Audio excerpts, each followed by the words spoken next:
ओम नमः सिद्ध। नमो अर्हन्ताणं, नमो सिद्धाणं, नमो आयर्याणं, नमो उवज्झायाणं, नमो लोये सर्वसाहुणं। समय सार जिन देव हैं, जिन प्रवचन जिन वार, नियम सार निर्ग्रंथ गुरु करें कर्म की रास। देव शास्त्र गुरु पूजन की जयमाला है। और जयमाला के पहले ही वास्तव में यहाँ पे ये भावनाएं भरी गई हैं जिससे वो जयमाला सफल बन सके। 12 भावनाएं जो जीव को विरक्ति दिलाने वाली है, और वो विरक्ति आवे तो ही देव शास्त्र गुरु के प्रति सच्ची भक्ति उमड़ेगी। इसलिए यहाँ पे बाबूजी ने पहले 12 भावनाएं दी। कल अशुचि भावना के संबंध में अपनी चर्चा हुई थी। अशुचि भावना सिर्फ शरीर की गंदगी को बताने वाली नहीं है, बल्कि उसमें शरीर से भिन्नता दिखाने के लिए शरीर की अशुचिता दिखा करके और अपने आत्म स्वरूप की शुद्धता की बात भी वहां आई। और उसके अलावा जब आत्म स्वरूप की शुद्धता की बात आई और शरीर की अशुद्धता की बात आई, तो अपने आप ही शरीर से अन्यत्व इसके ख्याल में आएगा, शरीर से अन्यत्व की तरफ आगे बढ़ेगा, क्योंकि ये वास्तव में पड़ा हुआ है। अन्यत्व वास्तव में तो है, पर इसकी मान्यता में नहीं था। वो अन्यत्व आएगा, और उसके फलस्वरूप जब अन्यत्व आएगा तो शरीर के प्रति एकत्व छूटेगा। शरीर से एकत्व छूटेगा तो आत्म स्वरूप की तरफ अपने आप आएगा। ये बिल्कुल एक सिस्टम है, ऐसी व्यवस्था है अपने आप ही। जब ये शरीर की अशुचिता ख्याल में आएगी तो अपने आप उससे भिन्न होने की सोचेगा। भिन्न तो वास्तव में है ही सही, लेकिन अब वो भावना भी भरेगा, और उसके लिए आत्म स्वरूप की एकत्व की भावना भी इसको आएगी। इसलिए अशुचि भावना एकत्व और अन्यत्व भावना को अपने में समेटे हुए। इस पर कल अपन ने चर्चा की थी। आगे की चर्चा अपने को करनी है, पहले छंद बोल लेते हैं अपन। केवल रवि किरणों से जिसका संपूर्ण प्रकाशित है अब तक, उस श्री जिनवाणी में होता तत्वों का सुंदरतम दर्शन। सदर्शन बोध चरण पथ पर विरल जो बढ़ते हैं मुनिगण, उन देव परम आदम गुरु को शत शत वंदन, शत शत वंदन। क्षण भर निज रस को पीछे तन मिथ्या मल को धो देता, काशालिक भाव विनष्ट किए निज आनंद अमृत पीता। अनुपम सुख तब विलसित होता, केवल रवि जगमग करता। दर्शन बल पूर्ण प्रकट होता, यह ही अरहत अवस्था। यह अर्घ्य समर्पण करके प्रभु निज गुण का अर्घ्य बनाऊंगा, और निश्चित तेरे सदृश प्रभु अरहंत अवस्था पाऊंगा। भवन में जी भर घूम चुका, कण कण को जी भर भर देखा। मृग सम मृग तृष्णा के पीछे मुझे को न मिली सुख की रे।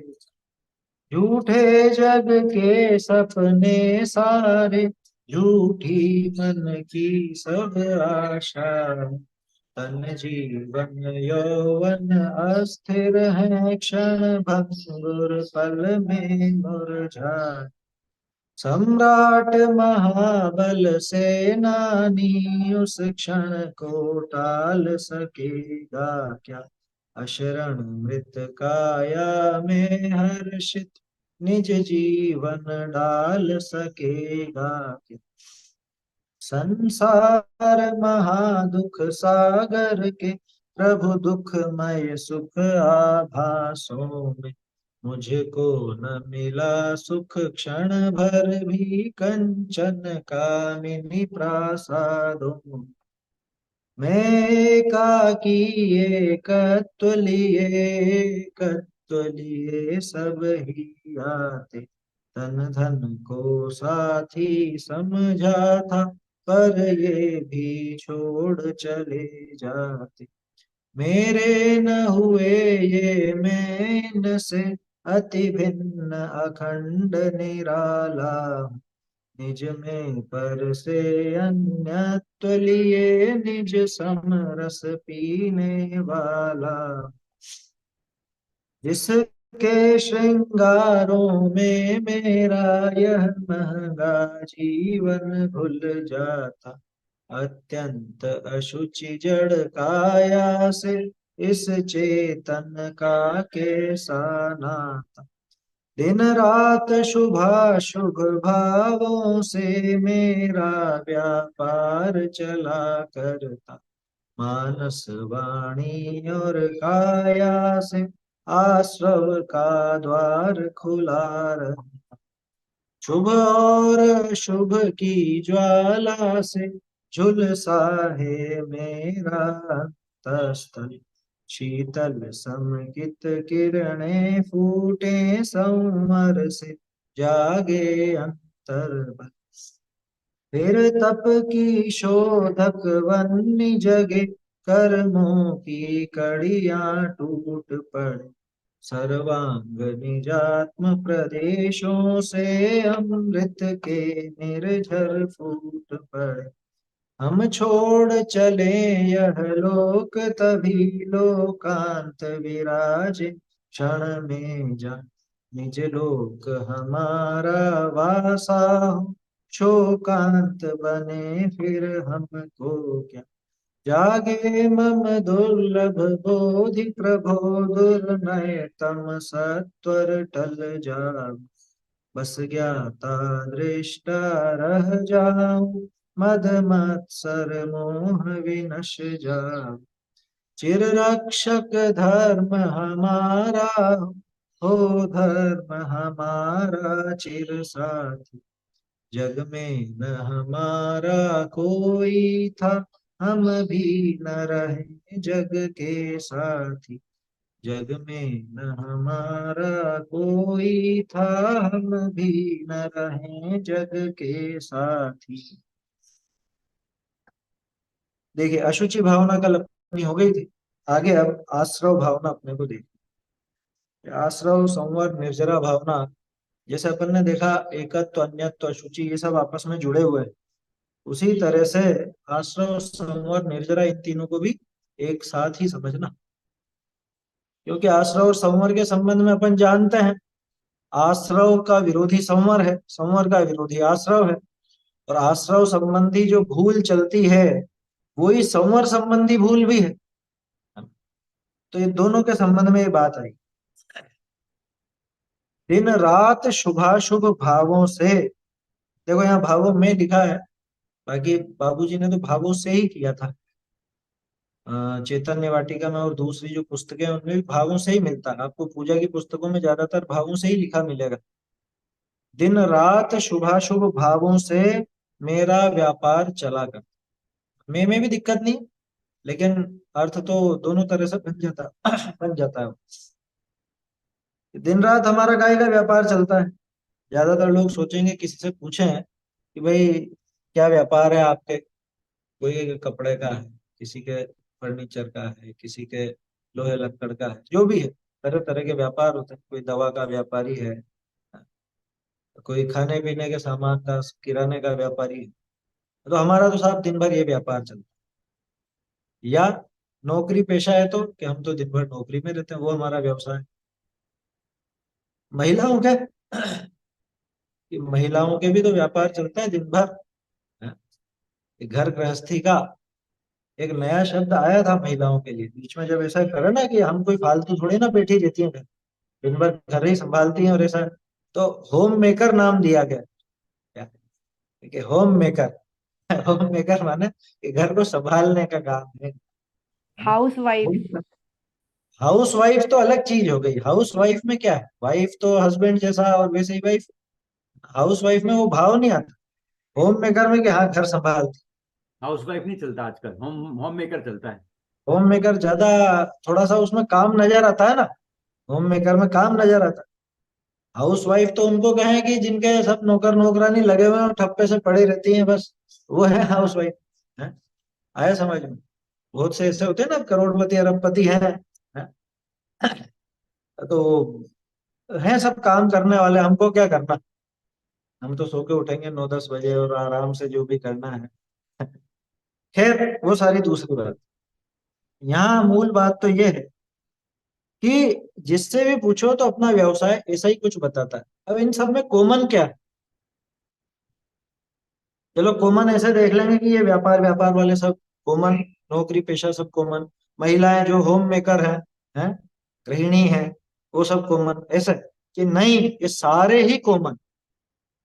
इन सब में एक कॉमन बात क्या है, सब में सामान्य बात क्या है कि सुबह चाहे, सुबह। हाँ, चाहे वो कोई व्यापारी हो, चाहे किसी भी तरह का व्यापार हो उसका, चाहे वो नौकरी पेशा हो, चाहे वो महिला हो, अरे यहाँ तक की बात छोड़ो, हम तो कह रहे हैं चाहे वो मनुष्य हो, चाहे वो तिर्यंच हो, चाहे वो देव या नारकी हो, दिन रात उनके किस चीज का व्यापार है?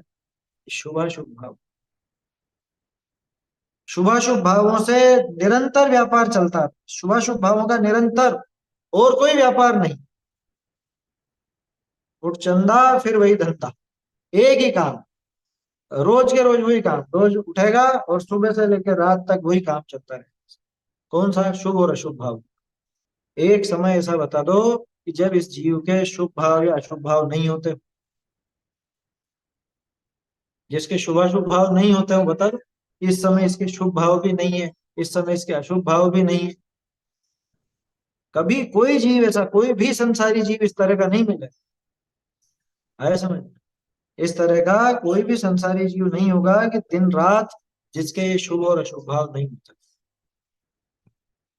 और इनकी वजह से क्या होता है? इनकी वजह से मानस, वाणी और काया, मानस यानी मन, मन वचन काय, इनसे आश्रव का द्वार खुला है। निरंतर वो आश्रव होता ही रहता लगातार। तत्वार सूत्र में आप सबने पढ़ा होगा, काय वांग मना कर्म योग स आश्रव। मन वचन काय, ये कर्म योग है, यानी कर्मों के जुड़ने के कारण है, कर्मों के आश्रव के कारण, और इन्हीं को आश्रव का स आश्रव है। वो जो कर्म योग है उसी का नाम आश्रव, अथवा काय वांग मना कर्म, मन वचन काय का जो कर्म है वो ही योग है। उनका हलन चलन ही योग है और उसी का नाम आश्रव है। तो मन वचन काय, इनसे आश्रव होता है ये तो समझ में आया, लेकिन इनसे आश्रव होता क्यों है? मन भी पुद्गल, वचन भी पुद्गल, काय भी पुद्गल, तो इनसे ही हो जाएगा कि नहीं? इनके पीछे एक शक्ति काम करती है, काय की? शुभाशुभ भाव। इस जीव के वो शुभ और अशुभ भाव होते हैं, तदनुसार मन वचन काय की प्रवृत्ति जो होती है के साथ में, इन शुभाशुभ भावों के साथ में, उसकी वजह से कर्मों का निरंतर आश्रव हुआ करता है। अब विचार करने की बात तो यह है कि हम कर्म की, कर्म बंध की, या कर्मों के संबंध में जो जो भी बातें आती है वो बातें तो खूब करते हैं, लेकिन कभी गंभीरता से हम काम करते हुए ये विचार नहीं करते, गंभीरता से सोचते नहीं है कि मैं जो काम कर रहा हूँ इससे मेरे कर्म बंधे। भोजन करते हुए कितनी बार सोचा कि इससे कैसा असर होगा? हाँ? कभी विचारते ही नहीं। किसी से कह दो कि भैया इसमें भी कर्म बंद होता है, लो खाना खाने में भी कर्म बंद गए हैं। अब क्या खाना भी नहीं खाए? उसके लिए जो कमाई करते हैं, कमाई धमाई करते हैं, उसमें भी कर्म बंद। भैया कर्म बंद तो है ही सही ना वो, कर्मों के आने का द्वार तो है ही, उसको स्वीकार क्यों नहीं करते? तो इसमें भी पाप हो गया। अरे भाई जो पाप है, जो पुण्य है, उसको उस रूप में स्वीकार तो करो। ये थोड़ी ना कह रहे हैं कि तुम्हारे अभी वो सब छूट जाएंगे, एक झटके में छूट नहीं जाने वाले। और तुम छोड़ भी कौन सा दोगे? लेकिन कम से कम उसको स्वीकार तो करो कि भोजन बनाने का भाव। महिलाएं सोचें कि भोजन बनाने में कर्म का कैसा आश्रव है, कैसा नहीं है। और सभी जन सोचें कि भोजन करने में कर्म का कैसा कैसा आश्रव।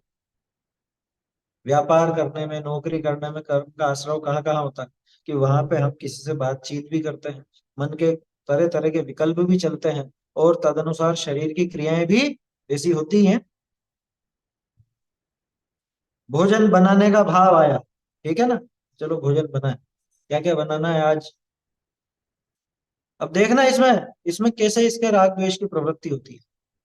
यार अभी अठाइयों में तो अपन ने लिमिटेड ही खाया था, अब तो थोड़ा पसंद का बना लो। अष्टानिका में तो छोड़ के खाया अपन ने, हरी भी नहीं खाई और ऐसा भी नहीं किया। अब तो एक काम करो, ये बना लो, ऐसा बना लो कुछ कुछ पसंद का। ये सर्दी का मौसम है, मक्का भी आने लग गई, तो मक्का की रोटी बना लो, हैं? ढोकले बना लो, कुछ भी बना लो, जो पसंद आए वो बना लो। अब वहां राग की प्रवृत्ति हुई कि नहीं हुई। 8 दिन तक दाल खाते खाते उग गए, आज तो कुछ, आज दाल नहीं बनाई, आज कुछ ये पसंद वाली चीज ऐसी बनाओ। बोलो, ये राग की प्रवृत्ति, द्वेष की प्रवृत्ति लगातार चल रही है कि नहीं उस भाव के साथ। सिर्फ एक पे घटा रहे हैं अभी अपन, ऐसे दिन भर के कामों पे घटाओगे तो आपको मालूम चलेगा शुभाशुभ भाव का व्यापार कैसे चलता है। ये व्यापार ही तो है भाई। भोजन करना था, चलो अपन मान लेवे कि शरीर की आवश्यकता है, शरीर की पूर्ति तो करनी पड़ेगी, है ना। लेकिन उसमें हम कैसे राग द्वेष का विधान और विस्तार करते। भोजन करना था सिर्फ, लेकिन उसमें कितने विकल्प आ गए। आज ये बनाना या ये नहीं बनाना, ये बहुत दिन हो गए इसको, इसको छोड़ो। अब उससे थोड़ा सा ऐसा चिढ़ हो गई, द्वेष हो गया उससे, है ना। तो राग किससे, अभी कि ये खाने की इच्छा है तो उसके प्रति जो राग है, वो राग वहां पे प्रवर्तित। ये राग द्वेष वहां चल रहा है। शुभ और अशुभ भाव, शुभ की तो बात ही नहीं की अभी अपन, अभी तो अशुभ की बात। अभी तो अशुभ का ही व्यापार चल रहा है, और अधिकांश अशुभ का ही व्यापार चलता है अपने जीवन में। क्या हम जिस दशा में हैं, हमारी जो भूमिका है गृहस्थ दशा, इसमें अशुभ भावों का ही ज्यादातर व्यापार चला करता है। तो वो अशुभ भाव सुबह से ही चालू। मैंने सिर्फ भोजन पे घटाया, बाकी आप सब घटा के देखना। सुबह से उठते ही अपन नहाते धोते हैं, तैयार होते हैं और काम करते हैं, उनमें कहाँ पे कितना शुभ भाव है, कितना अशुभ भाव है, वो लगातार चल रहा है। दिन रात उसी में चलता रहता है, वही व्यापार इस। भोजन करते समय भी इसका वो व्यापार चलता ही है। हाँ, अच्छा स्वाद है, या फिर अरे ये क्या बना दिया, नमक ही नहीं है, शक्कर ही नहीं है, और ये नहीं है, और वो, या मिर्ची बहुत तेज है। तो उसमें फिर और तरह तरह के भाव खड़े होते हैं। ये व्यापार चला ना, ये व्यापार की बात कर रहे हैं अपन, व्यापार कैसे चलता है इसका। फिर खा लिए पी लिए, आज तो 8 दिनों की पूरी पूर्ति करी, अब थोड़ी सी गहल आ रही है, सोएंगे अब, थोड़ी देर तो आराम करेंगे दिन भर, हैं। खा पी के फिर आराम करने की सोचे, वो विचार आया। वहां पे कर्म बंद है कि नहीं, आश्रव है या नहीं। वो शुभ है या अशुभ है। अशुभ, अशुभ भाव है, तदनुसार बातें भी वैसी ही करता है, तदनुसार क्रिया भी वैसी होती है। जैसे भोजन का विकल्प आया ना, तो भोजन का जो विकल्प आया, अब उसके बाद बोलेगा भी सही कि आज तो ये बना लो।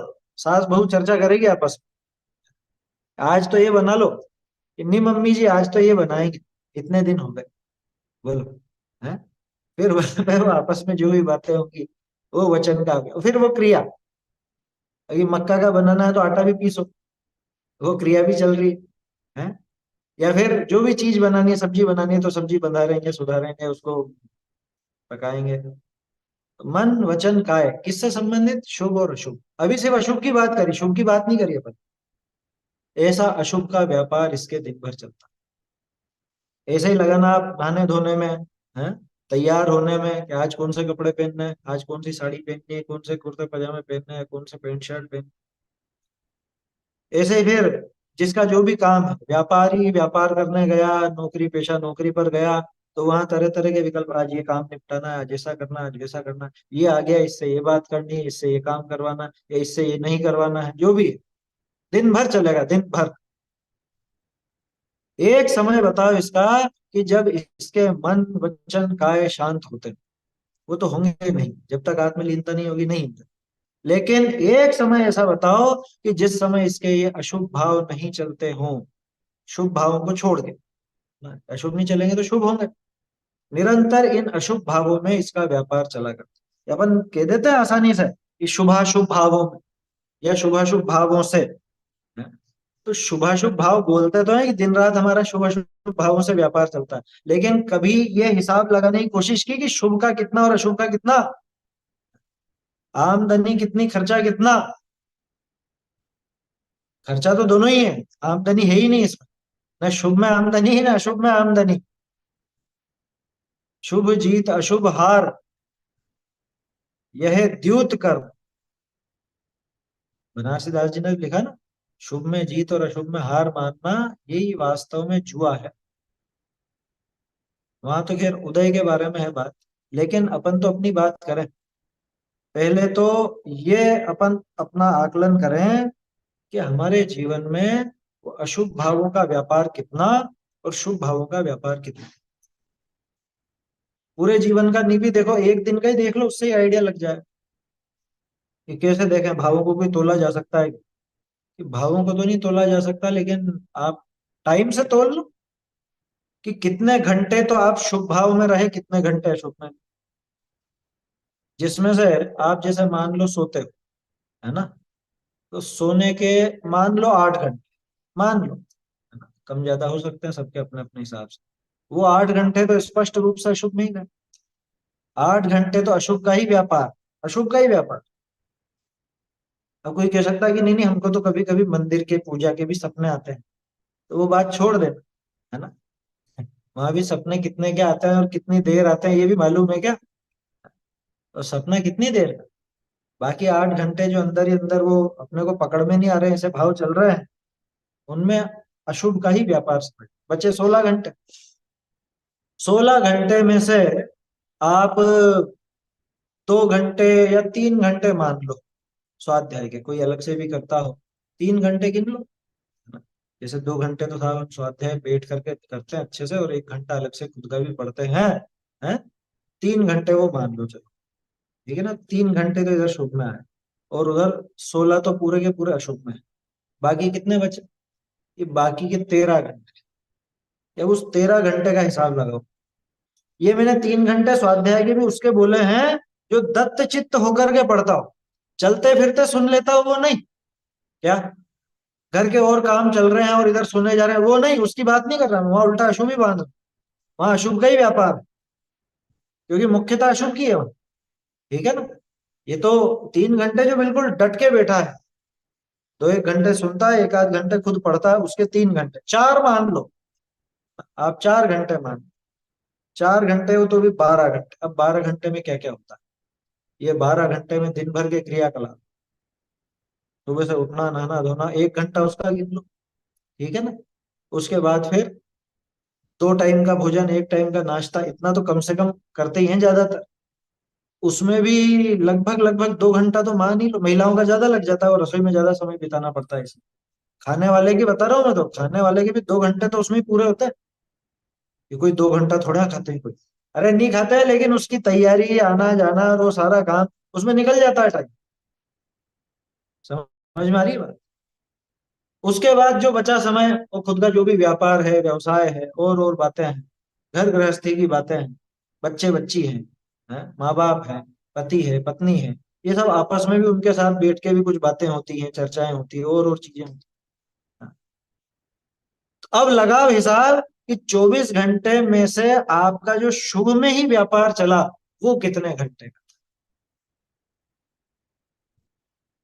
वो जो 4 घंटे गिनाए थे उसके अलावा कहाँ, कि नहीं नहीं मंदिर भी जाते हैं, चलो मंदिर का भी गिन लो। मंदिर में कितने घंटे बिताते हो, गिन लो, 2 घंटे गिन लो, चलो हटाओ, 2 घंटे गिन लो। तो मैंने खूब बोल दिया, 4 वो और 2 ये 6 घंटे, चलो है। 6 घंटे आपका जागृत दशा का व्यापार जो चला, वो चला शुभ का। ये भी खूब से खूब कह रहा हूँ मैं, खूब से खूब, है ना। कोई नहीं माने और हर चीज को गिने तो गिन लो। तो 24 घंटे में से 6 घंटे कितना हुआ, 1/4, 25%। और 75%, 75% तो पूरा ही अशुभ का व्यापार। आप फोन पर जो बातें करते हैं घर वालों से, दोस्तों से, अपने जो भी जिसका व्यापार से संबंधित भी हो या नौकरी पेशा हो तो उससे संबंधित हो, जो भी हो, तो उनसे फोन पे बातें करते कोई शुभ तो होता नहीं है। किसी की धर्म की चर्चा चलती है वो अलग बात है, बाकी अधिकांश की तो यही स्थिति है। और फिर थोड़ा बहुत टाइम इसको भी तो देना पड़ता है ना, ये अपने हाथ में है जो। हाँ? ये मोबाइल को भी आप टाइम दोगे, क्योंकि सोशल मीडिया है, हर आदमी सोशल है, उसको सोशल लाइफ भी है उसकी कुछ ना कुछ, तो उस पर टाइम बिताएगा। आधे से ज्यादा टाइम तो वही खा जाता है। किसी के किसी के ऐसे तीव्र स्वभावित हो सकते हैं कि 18 घंटे के अशुभ भावों पे भारी पड़ जाएं। हाँ, हो सकते हैं, कोई बड़ी बात नहीं। लेकिन ऐसे जीव कितने हैं और ऐसे भाव कितने हैं, अपन यही तो आकलन लगाने की कोशिश कर रहे हैं। अपन तो अपने जीवन को देखे हैं कि हमारे शुभ में तीव्रता कितनी है और अशुभ में तीव्रता कितनी, वो भी लगा के देख लेना। पकड़ कहाँ पर ज्यादा है, तो दिन रात शुभाशुभ भावों से मेरा व्यापार चला, देख लिया ना कितना चलता है। अधिकांश तो अशुभ से ही चलता है, अधिकांश तो अशुभ से ही चलता है, और थोड़ा बहुत शुभ भाव से भी चलता है, तो उसमें कितनी क्या तीव्रता, कितनी क्या उसकी बात है। तो ऐसे वो व्यापार चला करता है। इस चक्कर में क्या होता है, इस चक्कर में मन से, वचन से, काया से, इन तीनों से मेरे आश्रव का द्वार निरंतर खुला ही रहता, निरंतर आश्रव होता। अब पहले जब हम छोटे थे तो उस टाइम पे सोचते थे कि इसमें भावना जैसा क्या है? ये तो वस्तु व्यवस्था है। भाई जीव ऐसे ऐसे भाव करता है, उससे ऐसे ऐसे कर्मों का आश्रय होता है। इसमें भावना क्या भानी, भावना यही भानी है, वो आकलन करके देखो और उससे अपना हृदय कांपना चाहिए कि भैया दिन भर मेरा अशुभ ही अशुभ में व्यापार चला करता है, शुभ भाव भी नहीं होता, और कदाचित शुभ भाव भी होता तो बस शुभ और अशुभ। आत्म स्वरूप की प्रकटता, आत्म स्वरूप की लीनता वाली बात तो आई नहीं। मुनाफे का व्यापार कहाँ हुआ? शुभ में मुनाफा मत मान लेना कि 25% तो अच्छा चल रहा है, 75% ऐसा है, बहुत बढ़िया है, अच्छा चल रहा है, दिन भर ऐसे ही हो जाता है। ये नहीं है मुनाफा। मुनाफा तो उसका नाम है कि जहां पे शुभ और अशुभ दोनों की दोनों वृत्ति, जो कि एकांत दुख रूप थी, शुभ अशुभ वृत्ति एकांत दुख अत्यंत मलिन संयोगी है, पढ़ा ना ऐसा? तो ये जो अत्यंत दुख रूप थी, ये प्रवृत्ति रुक करके और शुद्ध भाव रूप प्रवृत्ति हो, वो व्यापार चले, वो फायदे का। शुभ संबंधी बहुत विकल्प बहुत खड़े होते हैं, उसमें व्यापार चला करता। अपने दिमाग में कोई एक नई चीज आ जाए कि ये काम करना है, तो उस संबंधी भी विकल्प चलते रहते हैं, दिन रात उस रूप में चलते हैं कि हमको इस ग्रंथ का अभ्यास करना है, इस ग्रंथ के लिए ऐसी तैयारी करनी है, वो बनाना, तरह तरह की चीज। जैसे अभी अपन मोक्ष और प्रकाशक चालू करेंगे इसके बाद, तो वो विकल्प चल रहे हैं कि क्या क्या अपने को उसमें है, कब कब लेना है, सुबह लेना है कि शाम को लेना है, ये भी तो विकल्प ही है ना। उसमें ही खूब माथा फोड़ कि ये भी और वो भी, तरह तरह की बातें। तो कहने का अर्थ ये है कि ये जीव कभी भी शुभ और अशुभ से खाली नहीं होता। इसके उपयोग में या तो अशुभ का कब्जा रहता है, ज्यादातर तो उसी का रहता है, और कभी वो ना रहे तो शुभ भाव आकर के कब्जा कर लेता। शुद्ध भाव को जगह ही नहीं मिलती बेचारे, जगह क्या नहीं मिलती, ये देता नहीं है उसको, उसके लिए उपाय नहीं करता। अच्छा, और जबकि कोई अलग हट करके कुछ उसके लिए काम करना हो, ऐसा तो नहीं कि कोई जंगल में जाके करना पड़ेगा, ऐसा तो नहीं। सब काम जहां बैठ करके शुभ भाव हो रहे हैं, वहीं बैठ करके शुद्ध भाव भी संभव है, हो जाते हैं, बन जाते हैं, कोई ऐसी बड़ी बात नहीं उसका। लेकिन मेरा व्यापार तो दिन रात शुभ शुभ भावों से मेरा व्यापार चल, और इस वजह से मानस, वाणी और काया से हमारी जो तरह तरह की क्रियाएं हैं, बोलते हैं, जो भी बातें बोलते हैं, उन सबसे ये आश्रव ही होता है। देखो, ये जो अपनी कुछ विधियां हैं जिनसे इनसे बचने का उपाय किया जाता है, जैसे मन है, मानस, वाणी और काया, ये तीनों की बात आई ना। तो पहले क्या है, इसको इस तरह से देखते थे लोग कि भाई मन से आश्रव नहीं हो, इसके लिए मन को काबू में रख, मन को शांत रख, कैसे रखे? तो और कोई उपाय मिला नहीं, आत्मस्वरूप मिला नहीं, तो कि एक काम करो, जाप करो, उससे भी मन शांत रहेगा, नमोकार मंत्र की माला फेरो। पाठ पढ़ो, कुछ भी, तो मन में वो विचार चलेगा तो मन शांत रहेगा। लेकिन बात ये है कि वो अशुभ से तो आप बचे, पर यहाँ शुभ भाव का तो व्यापार है ही सही। तो क्या नहीं करेंगे? बात ये नहीं चल रही नहीं करेंगे, बात ये है कि इससे भी आगे बढ़ना चाहिए, इससे आगे बढ़ करके, उस शुभ भाव से भी आगे बढ़ करके शुद्धता की तरफ जाने का प्रयास करना चाहिए। वो कैसे होगा? कि वो तत्व विचार पूर्वक ही होगा, तत्व निर्णय पूर्वक ही होगा, उसके बिना नहीं हो सकता, उसके अलावा और कोई उपाय नहीं। तो मन के लिए ऐसे करते हैं, वचन के लिए कैसे करते हैं? एक काम करो, भजन गुनगुनाओ दिन भर, दिन भर और कोई बात मत करो, या तो मौन रहो, वचन की प्रवृत्ति नहीं होगी तो कर्म का आश्रय नहीं होगा। बोलते हैं ना बहुत लोग, बहुत बहुत बोलते हैं, लेकिन अरे दिन भर बोलता ही रहता है, दिन भर बोलता ही रहता है, और कोई काम ही नहीं, गला नहीं दुखता इसका, मुंह नहीं दुखता बोलते बोलते, हैं? बोले ही जाती है, बोलता ही रहता है। बोलो, तो कि नहीं ज्यादा नहीं बोलना, तो मौन रखो, एक उपाय तो वो हो जाता है वचन के आश्रय रोकने का, मौन रहो। लेकिन मौन रहने मात्र से क्या आश्रय रुक जाएगा? तो फिर क्या करा है कि एक काम करो, और चीजें बोलो, इससे अच्छा तो पूजा पाठ भक्ति यही बोलते रहो, मुंह से भगवान का ही नाम निकालते रहो, तो वो भी विधि होती। क्रिया, कि क्रिया का आश्रय रोकने के लिए क्या करो? शांत ऐसे बैठ जाओ, एक जगह बैठ, एक विधि तो। दूसरा, कि मंदिर की क्रियाएं करो ना, पूजा करो, पाठ करो, भक्ति करो, हैं? स्वाध्याय के पन्ने ही फेरो। अब मुझे ये बताओ, इनमें आश्रय रुका कहाँ? लेकिन मन के आश्रय को रोकने के लिए जब करता है तो वो शुभ आश्रय, नहीं करे वो बात नहीं चल रही, बात ये चल रही है वो शुभ भाव है वहां पे, तो शुभ भाव के कारण शुभ आश्रय। वचन का आश्रय रोकने के लिए मौन रहता है, या दूसरे और वचन बोलता है, मतलब धार्मिक वचन बोलता है, पूजा पाठ इत्यादि बोलता है, वहां भी शुभ आश्रय शुभ भाव साथ में है। तो क्रिया में भी इसी तरह से शुभ भाव के साथ हो तो शुभाश्रव। आश्रव मिटा कहाँ?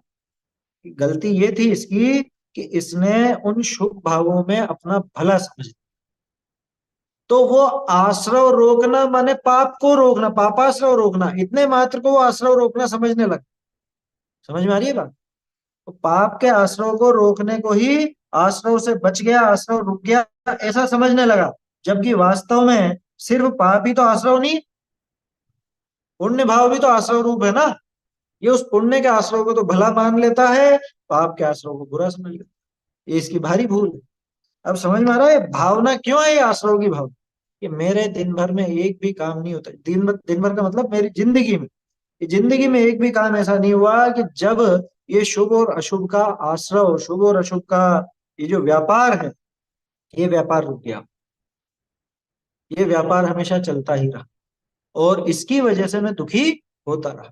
क्यों? क्योंकि ये व्यापार चलता रहा, इसके फल में वो कर्मों का आश्रय होता रहा, तो मैं दुखी होता। अब इसी से जुड़ी हुई बात है संवर की, शुभ और अशुभ की ज्वाला से। क्या लिखा? शुभ और अशुभ की ज्वाला, किसकी ज्वाला? अशुभ की, है ना, और शुभ की नहीं है। शुभ और अशुभ की ज्वाला से, ये शुभ की भी वो ज्वाला ही है, अशुभ की भी ज्वाला ही है। मैंने कहा ना आश्रय और संवर एक साथ मिलकर के चलेगी, अलग नहीं चलेगी। वैसे तो 12 ही भावनाएं मिलकर के चलती हैं, फिर भी अपन ये जोड़ा देखें यहाँ पे। तो शुभ और अशुभ की ज्वाला से झुलसा है मेरा अंतस्थल, मेरा अंतस्थल, मेरा अंतरंग, वो झुलस गया। ये क्यों झुलस गया? कि शुभ भाव भी आकुलता रूप ही थे, अशुभ भाव तो थे ही सही, अशुभ भाव में तो तीव्र आकुलता थी, लेकिन शुभ भाव में जो मंद आकुलता थी, ये मंद आकुलता में भी तो जलन ही थी ना। भाई आप किसी चीज को तेज आंच पर पकाओ या मंद मंद आंच पर पकाओ, दो रहते हैं ना वो गैस में आपके, लो और हाई वाला। तो हाई पे पकाओगे तो भी वो पकेगा, दूध तो हाई पे भी उफनेगा, और लो कर दोगे धीरे धीरे उफनेगा, लेकिन उफनेगा तो सही। पकना तो दोनों में ही हो रहा है ना, ज्वलन तो दोनों ही जगह है। वो जो अशुभ भाव है उसको आप तीव्र कषाय कह लो, और शुभ भाव है उसको मंद कषाय कह लो, लेकिन कषाय तो दोनों ही। और कषाय नाम आकुलता, आकुलता नाम दुख। तो आज तक क्या हुआ कि ये दिन रात मेरा शुभाशुभ भावों से जो व्यापार चलता था, और मन से, वचन से, काया से, इनसे जो आश्रव होता रहता था, आश्रव के द्वार खुले रहते थे, उन सब से मेरे ये ज्वलन बढ़ती ही गई। शुभ और अशुभ की ज्वाला से मैं झुलसता ही गया। ये व्यापार चलता रहा। मैंने सोचा कि शुभ भावों में ठंडक है, लेकिन शुभ भावों में भी ठंडक नहीं थी, यहाँ पे भी ज्वलन नहीं थी। समझ में आ रही है बात? भाई पानी से तो आग नहीं बुझेगी, पानी से थोड़ी बहुत मतलब नहीं बुझेगी का मतलब, थोड़ा बहुत ऐसा छींटे डाल दो तो छींटे से तो कोई आग ऐसी बुझती, और घी डाल दे में तो ये तो भड़कती है। आया समझ? तो कहने का अर्थ ये है कि वो अशुभ भाव हो या शुभ भाव, वो आग वाला, आग पानी वाला तो खैर तो वो नहीं बैठेगा। आप तो सीधे समझो कि एक तो है तीव्र जलन और एक है मंद जलन। तो तीव्र जलन भी जलाती ही है और मंद जलन भी जलाती। तो जंगल की आग में भी झुलसे गए, और आपकी रसोई की आग में भी झुलसे गए। अरे उसे छोड़ो, अगरबत्ती के ऊपर की वो टिपकी होगी ना जलती हुई, उससे भी झुलसे गए। दाह तो सब में ही है ना। अब हमारी मूर्खता कितनी कि हम उस अशुभ भाव में तो, अशुभ आश्रव में तो जलना मानने लगे, लेकिन इन शुभ भावों में ठंडक मानने लगे, जबकि ये भी जलन का ही कारण है। इससे भी जलना ही होता है। तो शुभ और अशुभ की ज्वाला से झुलसा है मेरा अंतस्तल। क्यों झुलसा है? झुलस क्यों गया? अशुभ की ज्वाला से तो झुलस गया, शुभ की ज्वाला से कैसे झुलसा? ये तो शुभ भाव है ना, मंद कषाय है। कह रहे भैया मंद भले हो पर है तो कषाय ही। आकुलता है या नहीं? क्या आकुलता है इसमें? तो आकुलता दिखती ही नहीं हमको। भगवान की पूजा करने में कोई झुलस गई क्या? है? स्वाध्याय करने में झुलस गए क्या? कि तुझको तो भोजन करने में भी झुलसना नहीं लगता, तुझे तो घर गृहस्थी के दिन भर के काम करने में भी झुलसना नहीं लगता, तो यहाँ तो क्यों लगने लगा? हाँ? झुलसे हैं, 100% झुलसे हैं। क्यों? क्योंकि यहाँ पे वो वीतरा की शांति नहीं है। आया समझ में? वीतरागता की, समभाव की वो बात है ना, निज समरस पीने वाला हूँ। तो वो जो अपना समरस है वो अशुभ भाव में तो है ही नहीं, शुभ भावों में भी वो समरस नहीं है। तो समता का रस वहां नहीं है, इस वजह से वो झुलसता ही, निश्चित रूप से झुलसता। उस झुलसन के कारण मैं दुखी होता रहा। झुलसा है मेरा अंतस्तल। ये जो मेरा अंतरंग है ये पूरी तरह से झुलस चुका है, शुभ से और अशुभ से। शुभ भाव में भी शांति मिलती नहीं है वास्तव में, क्योंकि आकुलता तो बनी रहती। कैसे बनी रहती? एक छोटा सा उदाहरण ले लेना। पूजा करने जाना हो आपको मंदिर में सुबह सुबह, ठीक है ना? अब आप उसी टाइम पे लाइट चली गई, है ना, कि लाइट नहीं आ रही है और इन्वर्टर भी काम नहीं कर रहा है, और अब कैसे तैयार होंगे, टाइम से जाना था और ऐसा वैसा। या कपड़े आपने निकाले तो थे लेकिन वो बच्चे ने वो गिरा दिए और गीले हो गए। अब क्या करें बोलो? मैं तो परेशान हो गई। या तैयार भी हो गए और बाहर निकलते निकलते ही कोई पीछे से एकदम से जानवर दौड़ता हुआ आया और वो आपके छू गया है। अब ये वापस चलो, अब तो फिर नहाना पड़ेगा, ऐसा करना पड़ेगा, वैसा करना। बोलो, कई बातें हैं हो सकती। अरे अभी आपने ये स्वाध्याय में जुड़ने का विचार किया, ठीक है ना, 9:15 करीब जुड़ने का विचार किया, चला है मोबाइल वोबाइल लेके बैठे और चलने लगे इतने में ही, लेकिन आपका तो मोबाइल का पैक ही खत्म हो गया, रिचार्ज खत्म हो। या रिचार्ज खत्म हो गया तो रिचार्ज भी हो तो भी, अरे आज तो नेटवर्क ही नहीं आ रहा, नेटवर्क की पता नहीं जाने क्या समस्या। या आपका तो आ रहा है, मेरा नहीं आ रहा है यहाँ से, तो चालू ही नहीं हुई, स्वाध्याय चालू नहीं हुई। अब अपन सोच रहे हैं, क्या हुआ आज कैसे नहीं, आज कैसे नहीं, आज कैसे नहीं, है? हो गए परेशान। किसके लिए? वो शुभ भाव के लिए ही तो वो सारी की सारी आकुलता थी ना। तो शुभ भाव में भी दुखी तो हुआ, ये सुखी कहाँ हुआ? नहीं आया समझ में? शुभ भाव के साथ में मन वचन और काया की जो प्रवृत्ति चलती है, उसमें भी इसको तृप्ति कहाँ मिलती है, उसमें भी सुखी कहाँ होता है, आकुलता ही तो बनी रहती है। आकुलता फिर भी बनी रही, क्या कारण ना जान नहीं पाया, वो तो खैर आगे की बात है। तो कारण क्या है कि भाई इच्छा ही आकुलता है। वो जो कषाय है, शुभ अशुभ भाव है, वो ही अपने आप में आकुलता है। इसलिए ये जो शुभ अशुभ की ज्वाला थी, इस ज्वाला से मैं झुलस चुका हूं पूरी तरह से। झुलसा है मतलब दुखी हुआ हूं।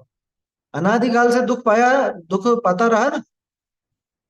अशुभ भावों से तो दुख होता ही रहा, लेकिन शुभ भावों के कारण भी थोड़ी देर की वो ठंडक मतलब मुझे लगी थी नहीं, मुझे लगी और फल स्वरूप उसमें मगन हो गया। मगन हो गया तो आगे फिर नया पाप आया। वो भाव रुके ही नहीं, कभी नहीं रुके। वो व्यापार चलता ही रहा, वो झुलसना चलता ही रहा। अब क्या चाहता हूं? शीतल समकित किरणें फूटे, इस झुलसन को मिटाने वाली शुभ और अशुभ की ज्वाला से जो आज तक मैं झुलसता रहा, इससे परेशान होता रहा, दुखी होता रहा, अब मैं चाहता हूं कि शीतल समकित किरणें फूटे। आएगी संवर की, संवर से जागे अंतर्बल। अच्छा, संवर से अंतर्बल जागेगा या अंतर्बल से संवर? संवर के कारण अंतर्बल होगा या अंतर्बल के कारण संवर होगा? अंतर्बल के कारण संवर होगा। फिर यहाँ ऐसा क्यों लिखा संवर से जागे अंतर्बल? अरे वो तो समकाल है। फिर भी ऐसे ही एक वो आ, उसकी व्यवस्था बताने के लिए ऐसा कह दिया कि संवर से मेरा आत्मबल जाग जाए। जबकि संवर और वो आत्मबल एक साथ ही होते हैं। इधर आत्मबल का जागना माने शुद्धि का प्रकट होना, यही पढ़ा था ना अपन ने 7 तत्व। आत्मा में शुद्धि का प्रकट होना, उसका नाम संवर है। तो वो जो शुद्ध भाव आवे, क्योंकि आज तक तो शुभ और अशुभ से मैं झुलसता रहा, आज तक शुभ और अशुभ की ज्वाला से निरंतर झुलसता रहा, तो इस झुलसन को, इस जलन को कौन मिटाएगा? कुछ शीतल चीज चाहिए भाई। जलन को मिटाने के लिए तो ठंडी चीज ही चाहिए ना। तो शीतल वस्तु कौन है? इनके विपरीत भाव, शुभ और अशुभ के विपरीत भाव। हम तो समझ रहे थे अशुभ का विपरीत शुभ और शुभ का विपरीत अशुभ। इनका भी कोई विपरीत है क्या? कि हाँ, ये शुभ और अशुभ ये दोनों है अशुद्ध भाव, इनका विपरीत है वो शुद्ध भाव। और शुद्ध भाव कब होता है? कि सम्यक दर्शन के साथ में ही होता है। सम्यक दर्शन प्रकट हो तो ये शुद्धता प्रकट होती है। सम्यक दर्शन के साथ ही ये शुभ अशुभ से छूटकर जीव शुद्ध में स्थापित होता है, शुद्ध में स्थित होता है। तो उस शुद्ध भाव के आश्रय से मेरा अंतर्बल जाग जाए और संवर प्रकट हो, जिससे मुझे शीतलता मिले। ये जलाने वाले कर्म अब ना आए, मुझे जो झुलसाते थे, ऐसे ये अनंतानुबंधी मिथ्यात्व इत्यादि जो खोटी प्रकृतियां हैं, ये सब मेरे को झुलसाती थी। और इनके कारण वो शुभाशुभ भाव थे। तो वो शुभाशुभ भाव से हट करके शुद्ध भाव में लगूं, अपना संवर प्रकट हो, तो ये शुभ और अशुभ की ज्वाला मिटे और शीतल समकित किरणें फूटे। अंतरंग से ही वो सम्यक्त की किरणें वो फूटे। सम्यक्त का सूर्य उदित हो जिसकी ये किरणें, अच्छा ये किरणें शीतलता देने वाली, ये किरणें भी कोई शीतलता देती हैं? सूरज उगता है, उसकी किरणें निकलती है तो उससे तो गर्माहट फैलती है। चंद्रमा की किरणों से क्या होता है? भाई दो तरह की प्रकाश करने वाली चीजें होती हैं, इनमें या तो आतप होता है या उद्योत होता है, ये तो पढ़ा ना। आतप और उद्योत। तो चंद्रमा में वो उद्योत है, प्रकाश तो है पर ठंडा। और इधर सूर्य में कि प्रकाश और गर्मी दोनों, प्रकाश और प्रताप दोनों पाए जाते हैं। चंद्रमा में ये शीतलता, तो शीतल संकित किरणें फूटे, सम्यक दर्शन की शीतलता दायिनी किरणें ऐसी फूटे और मेरा अंतर्बल जाग जाए। अब अंतर्बल जाग जाए से क्या कहना चाह रहे? उसमें निर्जरा की बात जुड़ जाएगी। फिर तप की शोधक वन्नी जगह। भाई यहाँ पे क्या था कि शीतल संकित किरणें फूटे, ये किरणें फूटी है ना, जैसे समझ लो किसी चीज में स्पार्किंग होने लगी। ऐसा होता है ना, पहले स्पार्किंग होती है फिर आग लग जाती है, चिंगारियां निकलती, चिंगारियां। तो ये सम्यक दर्शन की चिंगारियां निकली। इन चिंगारियों ने बढ़ करके वो अग्नि का रूप ले ली। अग्नि का ही तप की, तपसा निर्जरा च ऐसा पढ़ते हैं। तो निर्जरा और तप का वो संबंध देख करके, ये वास्तविक तप है, ध्यान रखना। वास्तविक तप माने किसको कहा तप? इच्छा निरोधस तप। दो चीजें हैं, इच्छा निरोधस तप और तपसा निर्जरा च, कि इच्छाओं का निरोध होना ही तप है। और इन इच्छाओं के कारण तो मैं झुलस रहा था, शुभ और अशुभ, ये दोनों इच्छाएं थी ना, ये दोनों इच्छाओं का निरोध हुआ, शीतल समकित किरणें फूटने लगी। और अब क्या हुआ कि वहां पे वो तप की शोधक बननी, देखो कैसे जुड़ गई ना चीजें सारी की सारी। पहले तप की विरोधी यानी कि इच्छाएं, क्योंकि इच्छा का निरोध तप है, और तप की विरोधी इच्छाएं हैं, तो वो इच्छाएं थी, उनसे मैं झुलस रहा था। अब उन इच्छाओं से हट करके ये संवर हुआ और अंतर्बल जागृत हुआ, तो अब तप की शोधक बननी। शोधक किसको बोलते? शोधक माने शुद्ध कर देने वाला, है ना। शोध करने वाला और शुद्ध करने वाला, दोनों को शोधक कहा जाता है। जो शोध यानी खोजबीन करता है उसे भी शोधक कहते हैं। तो ये जो निर्जरा का कारण शुद्ध भाव है, ये ना सिर्फ शुद्ध है बल्कि आत्मा की शोध पूर्वक ये पैदा होता है ना। अपने आत्म स्वरूप की शोध खोज, रिसर्च, आत्म स्वरूप की शोध खोज होती है, वो भाव है ये। इस भाव से वो आत्मा की शोध खोज भी होती है और शुद्धता भी बढ़ती है। तो आज तक शुभ और अशुभ की ज्वाला जो थी, जिससे मैं जल रहा था, वो ज्वाला रुक करके, वो इच्छाओं का निरोध होकर के तप रूप ये शोधक वन्नी, वन्नी का मतलब अग्नि, आग। स्वरूपे प्रतपनम तपः, वो भी हाँ, वो भी आता है। दोनों का एक ही अर्थ है, इच्छा निरोधस तपा बोलो या स्वरूपे प्रतपनम तपा बोलो, दोनों का एक अर्थ है। क्यों? क्योंकि इच्छाओं का निरोध कहाँ होता है? इस स्वरूप में प्रतपन करने पर ही इच्छाओं का निरोध होता है। जब तक ये जीव स्वरूप में प्रतपन यानी लीनता नहीं करता, तब तक इसकी इच्छाएं पैदा होती रहती, शुभ और अशुभ की ज्वाला निरंतर चलती रहती। तो वो इच्छाओं का निरोध वो स्वरूप के प्रतपन से हुआ, प्रतपन से हुआ। तो स्वरूप का प्रतपन जो है, उसमें इसकी शीतल संकित किरणें फूटी, जिन्होंने तप रूपी शोधक वन्नी का रूप ले लिया। क्या? वन्नी यानी आग। तो तप की शोधक वन्नी जगह, फिर क्या हो कि कर्मों की कड़ियां टूट पड़े। होता है, जैसे देखा होगा भी आपने, वो बिजली के खंभे रहते हैं ना, उन पे तार रहते हैं, और कभी बारिश के मौसम में या किसी और कारण से वो स्पार्किंग होती है, आग लग जाती है, फिर वो तार टूट जाते हैं। बस ऐसे ही है, समझ लीजिए ये स्पार्किंग हुई, सम्यक दर्शन की, ये चिंगारियां फूटने लगी, शीतल समकित किरण, लेकिन ये जलाने वाली नहीं थी। ये आग जो है, ये शीतलता देने वाली आग, शुद्ध करने वाली आग, आत्मा के स्वरूप की खोज की आग, ये प्रकट हुई। ये प्रकट होते ही अंतर्बल जागृत हुआ, अंतर्बल पूर्वक वो तप की शोधक वन्नी जली, और उससे क्या हुआ कि ये जो कर्मों की वायरिंग थी, ये तड़ातड़ टूट गई, कर्मों की कड़ियां टूट पड़े। ये चाहता हूं मैं, ये भावना है, ऐसी भावना। फिर तप की शोधक वन्नी जगे, कर्मों की कड़ियां टूट पड़े, और फिर क्या हो, सर्वांग निजात्म प्रदेशों से अमृत के निर्झर, सर्वांग, ऊपर से नीचे, दाएं से बाएं, अंदर बाहर, सब तरफ से अमृत के निर्झर, झरने, फव्वारे, अमृत के ऐसे झरने फूट पड़े अंदर से ही अपने आप। कहाँ पे? निजात्म प्रदेश, अपने आत्म स्वरूप में, आत्मा के सर्वांग, ऊपर से नीचे तक, हर तरफ। जैसा करंट लगता है ना, तो करंट ऊपर से नीचे तक झंझना डालता है इंसान, ठीक ऐसे ही ये सम्यक दर्शन की आग, सम्यक दर्शन का करंट है। इसमें आनंद का, आनंद के झरने। ऐसा ही प्रयोग एक और उन्होंने, अभय जी ने करा, आनंद के झरने बहते प्रदेशों से। वैसी बात है, सर्वांग निजात्म प्रदेशों से अमृत के झरने फूट पड़े, अमृत के निर्झर फूट पड़े।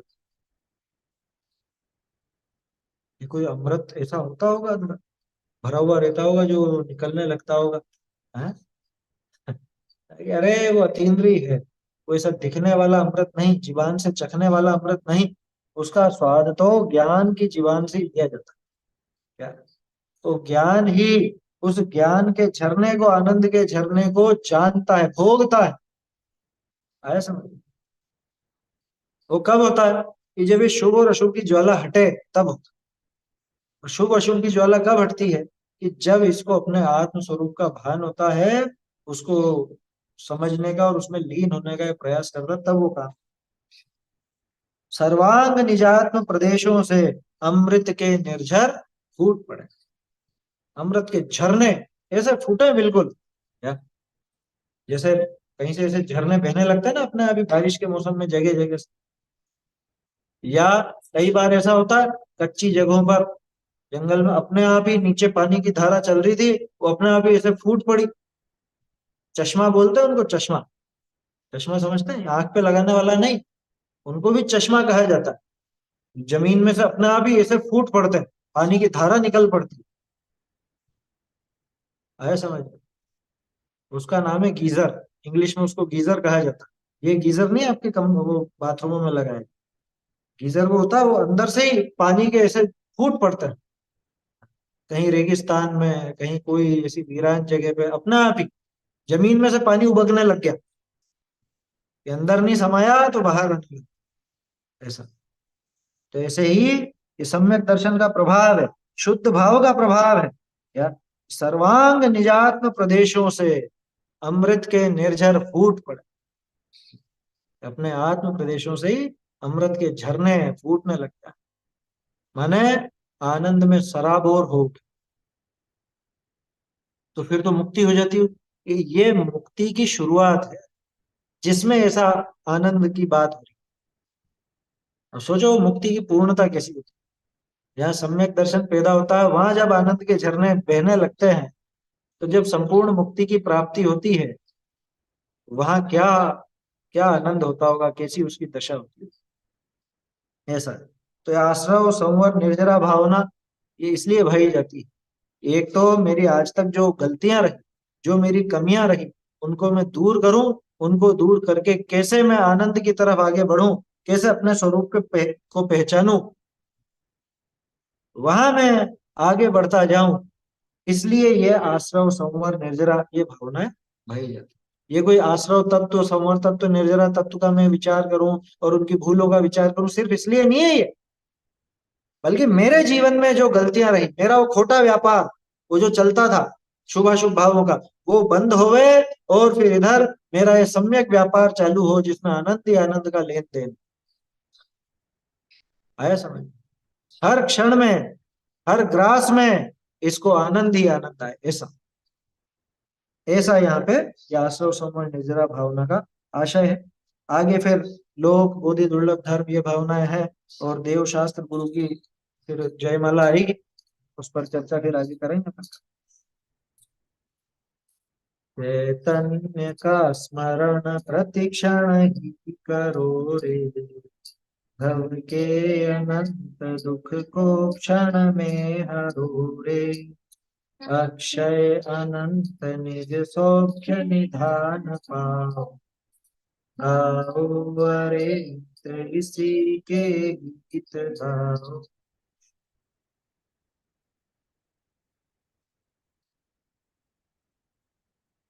सांची तो गंगा यह रीत रागवानी, अविच्छिन्न धारा निज धर्म की कहानी।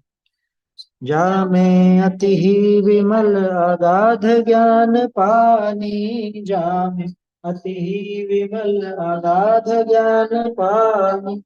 जहाँ नहीं संशयादि पंथ की निशानी, सांची तो गंगा यह रीत राघवानी, अविच्छिन्न धारा निज धर्म की कहानी।